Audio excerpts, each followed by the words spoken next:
খার্কিভের পর এবার উত্তপ্ত ইউক্রেনের আরেক ফ্রন্টলাইন দোনেৎস্ক অঞ্চলটিতে ব্যাপক অগ্রগতির দাবি করেছে রুশ সেনারা। দেশটির প্রতিরক্ষা মন্ত্রণালয়ের দাবি, তারা বার্গান নামে আরও একটি বসতি দখলে নিয়েছে এবং দিমিত্রভ বসতির পূর্বাঞ্চলে অগ্রসর হয়েছে। পাল্টা প্রতিরোধ চালিয়ে যাচ্ছে ইউক্রেনীয় বাহিনীও। গত একদিনে অঞ্চলটির বিভিন্ন স্থানে রুশ সেনাদের সঙ্গে তাদের প্রায় ১৯০টি সংঘর্ষের ঘটনা ঘটেছে। পুতিন বাহিনীর প্রায় ১০০ হামলা প্রতিহত করার দাবিও করেছে কিয়েভ।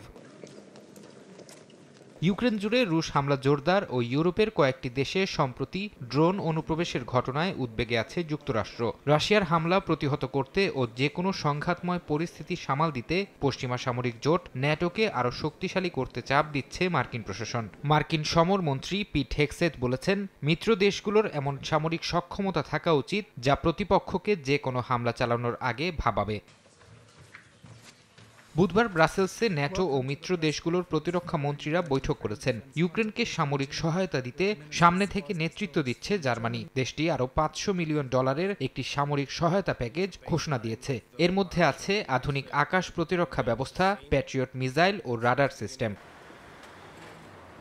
ইউক্রেনকে সামরিক সহায়তা দেওয়ার পাশাপাশি রাশিয়ার অর্থনীতির ওপরও আরও চাপ বাড়াচ্ছে পশ্চিমারা। রাশিয়ার দুটি বৃহত্তম তেল উৎপাদনকারী সংস্থা রোসনেফট ও লুকোইলের ওপর নিষেধাজ্ঞা আরোপ করেছে ব্রিটিশ সরকার। এই দুটি সংস্থা প্রতিদিন ৩.১ বিলিয়ন ব্যারেল তেল রপ্তানি করে।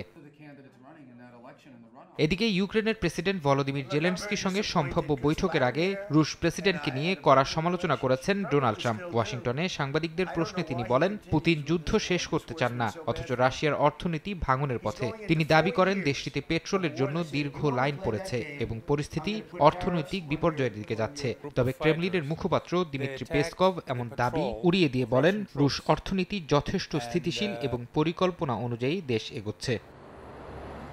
ফারহাদ চৌধুরী, সময় সংবাদ।